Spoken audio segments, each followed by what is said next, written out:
Just a quick little proviso that while we are cheerfully calling all vegans, the opinions and beliefs expressed by them do not always reflect our own.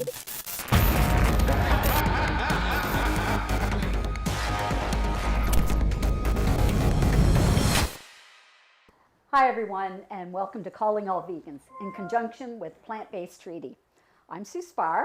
My friend and regular co-host Alec Bosse is the man behind the curtain today. So joining us today is Nithal Jathalal, strategist and policy analyst for the Plant-Based Treaty and Plant-Based Data. Do you like data or data? Either. Nithal is also the president of VegTO and a director with the Toronto Vegetarian Food Bank. We are very fortunate to be sitting down with two amazing people who have come together for a wonderful, compassionate collaboration. One of them, the protagonist in the inspirational and captivating documentary we'll be discussing, hails deep from the heart of Texas and is the founder and executive director of Rowdy Girl Sanctuary, a nonprofit named after a 2-month-old calf Renee was charged to care for. Renee herself has a lot of zing, so people can be forgiven for thinking that the sanctuary was named after her. On Halloween of 2014, she did the non-spooky thing and went vegan. She then took it more than a step further and converted the family cattle ranch into her dream child, a farmed animal sanctuary home to over 120 animals. Her husband twice over, Tommy Sonnen, a former multi-generational cattle rancher, followed her lead with lots of courage, grit, kindness, and maybe even some stubbornness. They are a vegan power couple dedicated to changing the beef-centric Texas landscape for the better. The documentary, which premiered April 29th at this year's Hot Docs Festival in Toronto and is enjoying a second showing May 3rd, showcases the tireless work of two now animal activists who have had a boot in two very different worlds, and demonstrates that there is, in fact, a common ground between farmers and vegans. Please meet animal hero and real-life Ellie Mae Clampett, Renee King Sonnen, and the accomplished and versatile director who is bringing her incredible story to life on the big screen, Jason Goldman. Welcome to Wishbone Animal Rights Lab. Thanks for having us.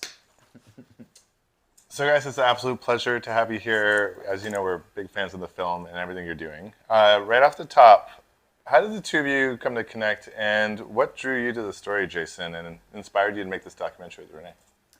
I think like all great personal relationships, one person referred me to someone else who eventually got me on the phone with Renee, and she was kind enough to answer my call.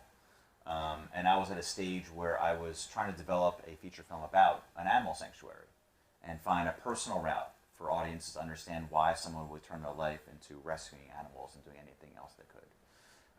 And when I first spoke with Renee, which was October 2018, they were just relocating from their property in Angleton.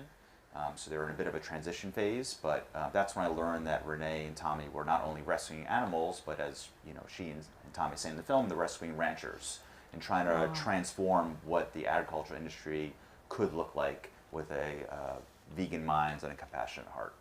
It's amazing.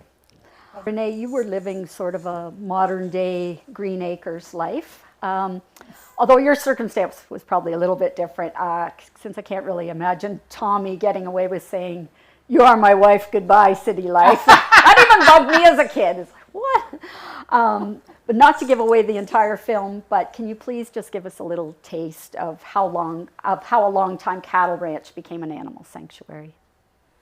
Well, thank you, Sue, and it's such a pleasure to be back in Canada and in your midst. Thank you. Glad to have you. Wow, how did we become a cattle ranch? I'll tell you, it was because I started waking up. I had a spiritual awakening, on a Texas cattle ranch, and I've always been a spiritual girl. I grew up in the Christian faith, and sought all various and sundry different religions when something happened to me in the church, but I always was a seeker of goodness, of the light, and something started happening to me on that cattle ranch because I realized I have this fierce love for animals, but I had no feelings for the cow. Zero. I mean, I didn't even care if they were there. And it didn't even occur to me until my husband, Tommy, pretty much pushed me into becoming a born-again cattle rancher. So it's his fault. It's his fault, yeah, because he pushed me into it because he wanted me to get more involved, you know. And so I bought Rowdy Girl, and because he wanted me to get more involved, and he thought if I bottle fed this baby calf that needed a mama, that it would endear me to help him open gates, help with the hay baling, you know, whatever else he needed. Smooth one, Tommy. So anyway, that's how I ended up, you know, transitioning things, is my relationship to Rowdy Girl. But that happened over a course of 5 years. I met Rowdy Girl, and then it took about 5 years for me to go vegan. I didn't know I was going vegan. I never planned on going vegan. Yeah. Well, you had a vegan heart. You just didn't know it. Didn't know it. Oh, sorry. That's okay. This is something in the film that I think is truly powerful. You get that sense of you wrestling with that and the transition. And on the note of the film, like in terms of how it's shot, so Jason, the natural audio seems to create an even more powerful story. I know there's a term for this in film, but this is probably something, you know, but the fly on the wall. Like, did you consider narrating or using music for the soundtrack? Like, what led you to just keep it to the natural audio? I never wanted narration. I didn't want title cards. I didn't want lower thirds. I wanted people to be dropped into their worlds. Part of that comes from the fact that I love the style of filmmaking, observational. Part of it comes from the fact that there's tons of great vegan documentaries out there, animal rights films that are rooted in interviews or data, and I wanted something different. And lastly, I'm from New York City. You know, I've spent probably an hour meeting cows, chickens, and pigs at sanctuaries, and there are a lot of people out there like me who are not vegan, who have never met any of these animals. And I wanted to give them the experience of what exactly it is to be in this property and feel the love and the compassion that is there, and how different that is from their normal interaction with these animals, if any. And in terms of the audio, that's also why I chose no music, because I wanted the sounds of the space, the sounds of the animals to take the forefront in part of creating that immersive experience. It worked. Thank you. Now, I've loved punk and metal music, I mean, since I was a young punk. And full respect and a big wallop of jealousy. You've got old school activist and musical genius Moby working on this. He's attached as an executive producer. How did that happen? And then didn't use any music then for you weren't greedy, that's for sure. No, for sure. Again, it's a mutual friend who I actually, friendship I kind of built during the pandemic when we were isolated. As a mutual friend, we connected. He's been vegan for over 30 years. And I've only been vegan for 7 years, but you know, enough to connect us. And when I told him, he's also a filmmaker. So when I told him about this project, he said, "Oh, do you want to talk to Moby about it?" And I was like, Nah. okay, why not? But I also knew that Renee had met Moby a long time ago, and more recently, when her social media account was hacked, he helped her kind of retain her following. So I knew there was still a connection there, and it wasn't a cold sell of introducing who Renee was. Yeah. He already got that. And you know, as you know, he's an endless supporter of anything animal rights related. So having a mutual relationship, knowing that I was vegan, the fact that he knew Renee and he got what my vision of the film was, it was actually fairly simple once we made that first initial contact. He did say, you know, my entire music library is up to you, and I had to figure out a way of saying thank you, but no thanks. No thanks, buddy. But again, he is such a supporter of the process of a creative process that while he offered it and we discussed it, he was accepting the fact that I chose not to use his music. That's great. It's awesome. Love that. The reviews of the film, like so far from what we're seeing, especially knowing we're talking is, they look awesome. They're pretty great overall. Just wondering, any particular feedback that's really impacted you guys? I would just say the reception overall is great, especially from more mainstream. Variety, mainstream in filmmaking, POV, mainstream in filmmaking. That's really what I was hoping for, is to get an animal rights film into the documentary community. So it has a wider audience, so it's sold to bigger audiences who would not normally seek out these films. So those particularly have been great. There was one review I saw that said, Really engaging film, but wish there was other characters in different countries. And I said to myself, well, maybe that's a different film because this one's about Renee. But I try not to get that hung up on. And just I didn't read that one. So I read the one about likening me to Roseanne Barr. Yes, that was great too. Wouldn't have been my first choice, but you know. Some people just look hard to Yeah, crab it was about so something, funny. I I was think. like, huh? wow. But being a sensitive, insecure, anxious-ridden artist, I am appreciative of all positive reviews, and I try and avoid. So you reading curled them. up in the fetal position for a couple Yeah. hours, but then Renee you will were be like- fine after that. Renee said, "Did you read this review?" I said, "I'm trying not to read any reviews. I know, Thank you very much." But Well, no. they've been really positive. have been. I mean, knock on wood. Yeah, seriously. Yeah, for sure. I don't think that thing's made out of real What wood. about, but like, okay, so beyond reviews though, in terms of feedback, have non-vegans been reaching out to you guys? Like, in particular, we're interested in hear any of them. Yeah, I was sitting at a table the other day with a non-vegan. That's now, I think, going vegan. Yeah. Ooh. So yeah, I think some non-vegans are going to be affected by this. And I some really of the, do. at the mixers at the film festival, people know about the film, right? And I asked them, "Oh, are you vegetarian or vegan?" And they're not. So it's This is it's exactly starting what to we pull need. people That's in. good. I mean, that's obviously the goal, right? Obviously, I hope vegans love the film, but I really want to get people who haven't even thought about giving up animals in their life. I heard tomorrow a pretty well-known activist is bringing, she called it a whole gaggle full of people, and a lot of them are non-vegan. Perfect. I mean, getting into hot dogs, I have a friend who works there, and it is no easy feat. So it's already got a lot of eyes on it. Yes. Yeah? Super Knocking on wood grateful. again. Super grateful. What? Cool. Yeah, I hear it. So Jason, this film is truly a love story with many different layers. Yes.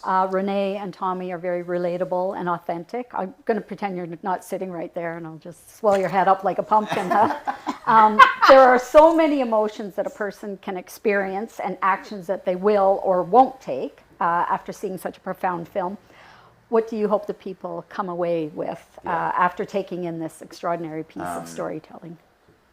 I certainly want people to question their life choices and certainly build that connection of, I think one of the most obvious analogies we always use is how could you pet your dog and eat a pig, right? Yeah. And have them kind of understand that all living beings, especially sentient ones that are in our lives, deserve and look for love and look for acceptance and warmth, and we are very easily able to provide that. And it feels as good whether we know those animals or not, right? And get them to start thinking about, well, if it looks so easy on screen and these animals are so cute, then do I really need to go get a bacon cheeseburger? Like, is that really what's most important And we to can me? give you one. It's just Yes, not. it's just made out of plants.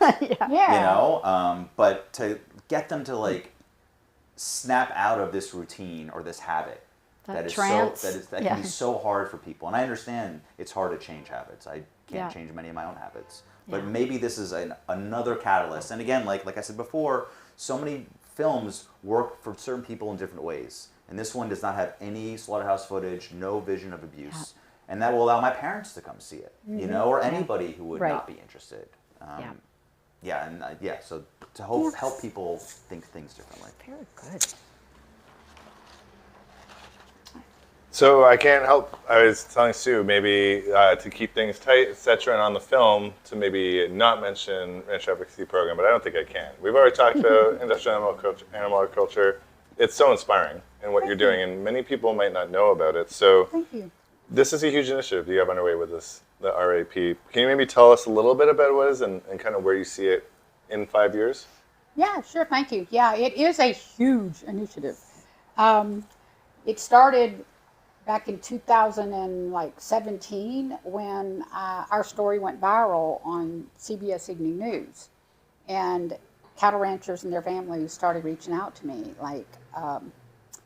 very regularly because our story jumped out of the screen and into their laps, and so common everyday cattle rancher folks were hearing real ranchers talk about the way they have feelings for these animals.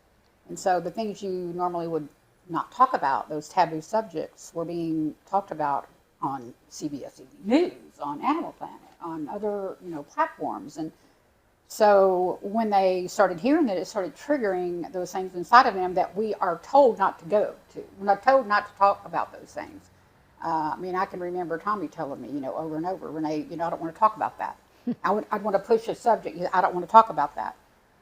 This is just what we do. It's like there's a door, I talk about it in the film, that you dare not go through, because if you do, you'll realize those animals are all just like us.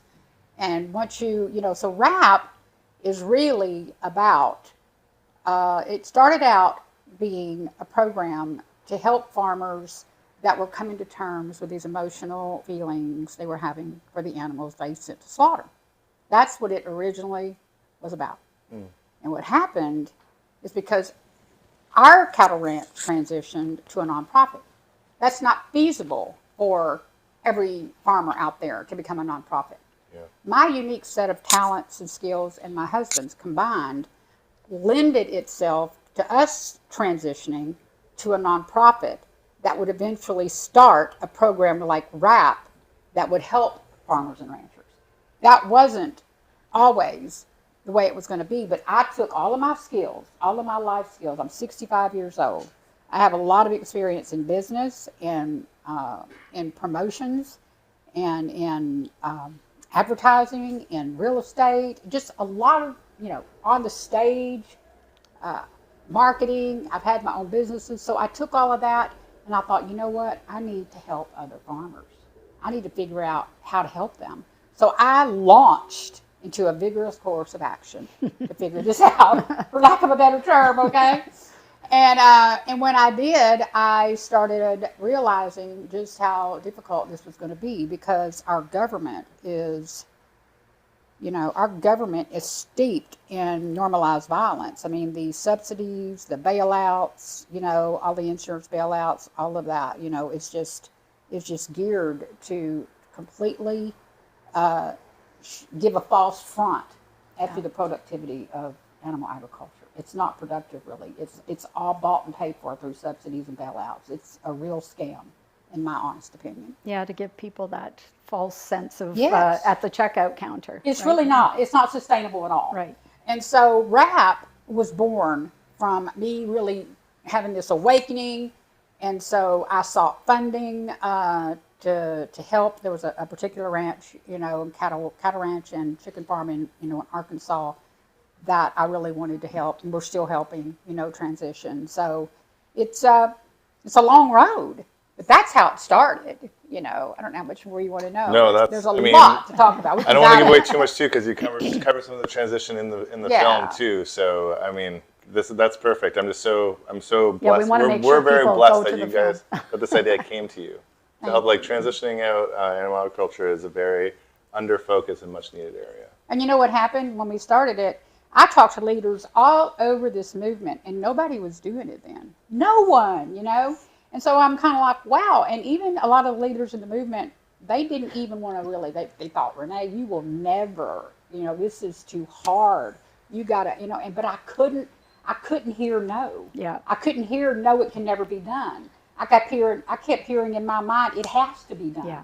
Because these farmers and ranchers are good people. They're salt of the earth. But they're bought and paid for by animal agriculture, and they have no options, no choices. So if not me trying to figure it out, who? Yeah, I guess, as a vegan and an activist, a lot of times I do roll my eyes when a farmer says, oh, I love my animals. So, maybe we are being a little bit unfair. I don't know. Yeah, I used to love my animals and participate in killing them. Yeah. It's a fact. Because of I grew up Christian, okay? I know the Bible pretty good. And there's a verse in there that says, in my Father's house there are many mansions. We all have the ability to awaken. We all have the ability to walk through other stratospheres in our consciousness if we dare go there, okay? And so farmers and ranchers are not in that mansion. They don't have the ability to understand how to navigate in a world where animals are free, because they're in a mansion where they've been sold a bill of goods that it's tradition, it's culture. Everything is all about the almighty dollar, their culture, their family, their generational, in the way they look, everything.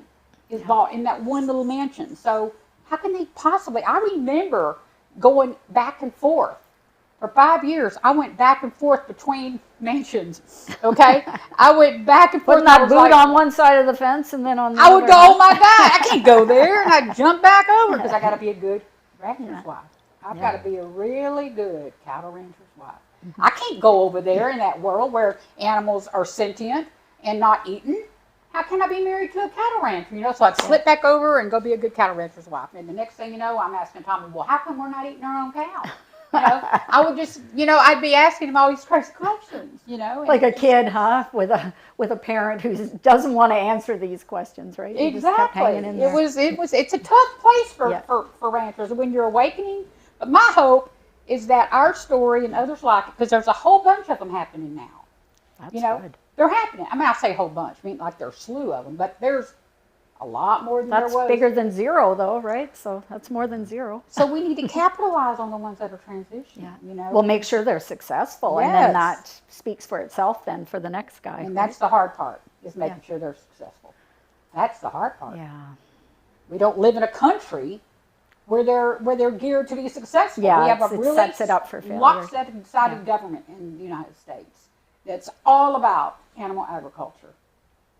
Yeah. Even if they're not successful, honestly, as an economist, you've helped many people get this on the radar in the discussion because it's something that wasn't considered, and the debt structure, the subsidies, etc., as you mentioned. So even in the midst of figuring it out and where there are challenges and mistakes, it's very informative. Thank you for that, Nicole. Really, that's really good to hear. Well, It's hard when you're in the trenches. I can only imagine. Yeah, I'm in the trenches. Believe me. I was very keen to ask you guys this question, especially Jason. Like, climate change is humanity's biggest threat, or at least from where I'm sitting. So, does this come up for you and you as well, Renee, in your animal rights outreach? I try and incorporate it. Because again, it's finding where to meet people, which is like Renee's specialty. Meet them where they are. So whether I fall on the health, the environment, or the ethics part of the spectrum, that's where I go for. But whenever I talk about one thing, I always bring in something else. Because if you have someone who's engaged and you can show them the layers of their impact, of their change in life, then I think it just reinforces them to make that decision. Yeah, we identify those as co-benefits when we're doing our outreach. Absolutely, co-benefits. I call it the 3 pillars of veganism. And if you don't like one, there's another one just as valuable. Just open this little cupboard door and look in here. I would like to say, as far as the environment goes, that pillar, Tommy and I have been Jane Velez Mitchell, our great friend, coined us as climate change refugees because we were inundated with 3 floods, 3 major floods that forced us to move our entire sanctuary and our organizational operation, to Central Texas. Yeah, higher, drier ground, huh? Do you remember that, Sue? Yeah, I was reading about that. Yeah. So it was a tough time because we were watching other cattle ranchers leave their animals to just get drowned and die and go off and take care of their families because they're going to get the bailouts. Okay, I saw all kind of cows floating in the freaking waters of all that, and here we are doing everything we can to save our animals before we even save ourselves because that was what we did. And we did that 3 times. And one of them was a 100-year flood, to your point. One of them was a 500-year flood event. And then the last one, I'm not sure I don't know if it was a 100-year or 50-year or what it was, but it flooded us out. And we gratefully had bought that land in Welder. And so we moved our operation there. And then COVID happened. And then the big Texas freeze happened. Okay, so we were inundated with another climactic event. Yeah, it's crazy. We were literally knocked out of operation for almost 2 weeks with that freeze, having to, break water open, in ice to get our animals water. Tommy lived on that tractor, keeping hay in the bellies of those cows, just so they would not die from being frozen. And then the next year, I think it was the next year or two, then the big drought. That drought last year, just about, did us in. So it's you real can't win for for us. losing, huh? And people don't believe in climate change? Yeah. I am shocked I know. at the amount of people, my own family. Very frustrating. I mean, hopefully people are gonna like. Hopefully that awakening happens for a lot of people because we're really running out of time. Yeah, and people who believe in climate change, like at COP, are eating meat at lunch, and it's just you just can't. Oh my How can God. you be a scientist and not already put those facts together? They seem clownish when they do something like that. It's They're not serious people Yeah. when they do There is something some movement, ridiculous. thankfully. It just Sue knows this. I was saying before. I don't know. Like it's a big question up in the air if it'll be fast enough. But COP27 and or 6 in Scotland, I think, whichever is in Scotland, they're starting to talk about moving towards more plant-based foods. And actually, Nicholas Carter from Plant Based Tree now will be going over to Dubai for this year's, and you can bet that we're going to make some noise about that if it's not already plant-based. Hopefully, Get out of my way and let me up there I and tell say you. something. I tell you. honestly. Well, I'm going to lighten this up a little. All right. Well, not too late, but we all get to see Renee on the big screen, getting to where she is now. But what's your vegan backstory?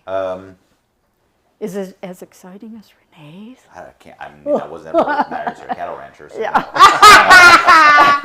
But You didn't go vegan on Halloween? I did not go Yeah. vegan on Halloween. I mean, when I was younger, and I was eating meat, I always disliked bones and cartilage, right? Yeah, So gristle. even when I was even when I was young, there was something about it that I just wouldn't be into. And then later in life, when I was moved into New York City, and I kind of discovered tofu at this fancy vegan deli called Sacred Chow that was in New York City forever, and I just ate it. I was like, wow, I can eat everything on this plate and it tastes great, and I still hadn't put And no gristle. everything together. Exactly. It tastes good, it's healthy, it was affordable, all the good things. But not until around 2015, when I was at a filmmaker program, a friend of mine was vegetarian, and he said, I don't eat anything with a mother. Right? Yes. And that's something that you don't that is certainly a animal rights perspective, Yeah. right? That these other beings have mothers and children. That's and families. right. So that definitely started to spin me around. I had not long after that, I had ordered exotic meat at a Belgian restaurant, and it was a very awful experience. And I really certainly things were turning me very rapidly, and I realized that none of this is making sense. It was all starting to line up for you Exactly. that this was the Exactly, and I think the cherry on top was that I was very much of the feeling that living in our world, your money is your vote. Yeah. And I realized that I did not want to put any more money into these industries that did things that I no longer agreed with. And I was trying to, and I think the takeaway is I was trying to live my morals, live my ethics. Yeah. And at that point, I said, yeah, all right, I'm done with all this. Maybe I was vegetarian for like a month, and I was like, what am I doing? What a waste of time. Yeah. And at that point, it was the switch had flipped. It wasn't a question. It Yeah. wasn't a struggle. I was all in at that point. full you know? respect. Right on. And he Good answer. cooks great. I mean, he's a great cook. Yeah, I know. I think part of it also was like cooking more, because I was. It opens you're up a whole building new world. People relationship. think you're limited and restricted. You actually want to explore more Absolutely. then. Like I never would have tried a falafel. I grew up in small town Ontario, right? Rural Ontario. For And it sure. was like, no, it's just your vegetable, your potato, and your piece of meat. And on the flip side, you're as you're handling these meats at home, and the experience is just is no longer good, right? Yeah. And you're like, well, where did this come from? Why is this organic? What's Yeah. grass fed? It's like all these There's things. too that many are lies. rules around Yeah. it. You may as well just Yes, and once you learn that it's all just marketing, then you're like, okay, well, it's all a lie, basically, right? yeah. Surprise. That's something I know we have to wrap soon, but plant-based tree, that's moving meals, not versus people, but focusing on moving meals vegan as well, so you get that halo effect, that world opening up. That's becoming a bigger part of strategy, at least personally for me. So I know there's a lot of stuff you guys are up to now. Renee, you have a book, but before even getting that, so after Hot Docs, where can people find this film? We're still rolling out the festival strategy. And Okay. if you follow the Instagram page or any of Renee's channels, you'll hear announcements as we're able to make them public. Okay, and besides the film itself, what's next for each one of you? Well, what's next for me is, good golly, we are talking about a strategy to do an entire impact tour with the film. Impact tour. Yeah, impact tour, and I am learning a lot about what's happening next. And then the book is right on the tail end of it, Secret Diary of a Cattle Rancher's Life. And so the secret. Yeah, you have to say The it like one that. and only secret diary of a cattle rancher. It's full of secrets. I promise you. Well. You think you heard some stuff in the documentary that was like, wait till you read the book. Tommy, you know that, right?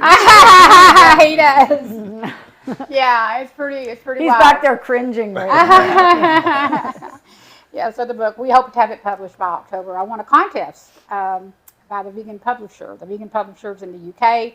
And I won a contest, an $8,000 publishing package. Ooh, So- that's a Amazing. sweet little Congratulations. extra. Thank you. Nice. Thank you. So I'm going to get to have the book published, and it'll be on Amazon. It'll be on Ingram Spark. And that's $8,000 too, so that's big Yeah. money here in Canada. Yep.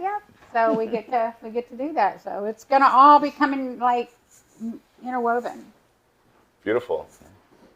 Any other questions here, Sue, before we let these guys? No, I think that these would take us over the top. So, so if you want to learn more about Rowdy Girl Sanctuary and its programs, you can visit them at rowdygirlsanctuary.org. And we'll be putting this up on the screen when this comes out. Facebook, Rowdy Girl Sanctuary. Instagram, at Rowdy Girl. I see a theme developing here. Huh? And then to follow Jason's projects, I have wildgrowthmedia.com. Anything? RowdyGirlFilm.com is Right. up as well. Okay. And then we're primarily on Instagram, but hopefully one day expand beyond Rowdy Girl Film. And just make sure you know that the Rancher Advocacy Program has its own website. Oh, yes, that's right. And its own social media. We're on Facebook, Instagram, Twitter, and Rowdy Girl has a TikTok. And is it rancheradvocacyprogram.org? Okay. Yeah, it's rancheradvocacy.org. Oh, okay. Right. Yeah, it's Rancher Right, Advocacy. sorry about It's that, Rancher Advocacy Program on social. Okay. All right. I honestly get a lot of inspiration following that. Some days it feels like the battle is hard.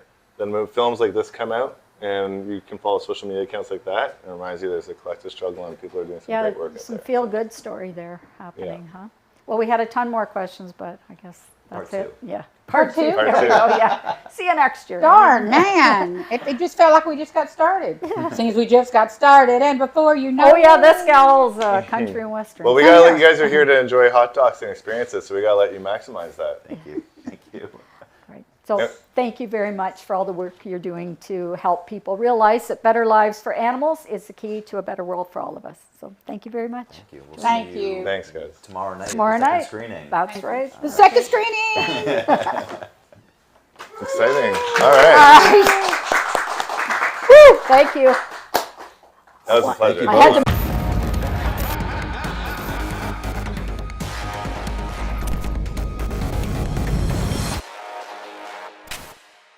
That was good.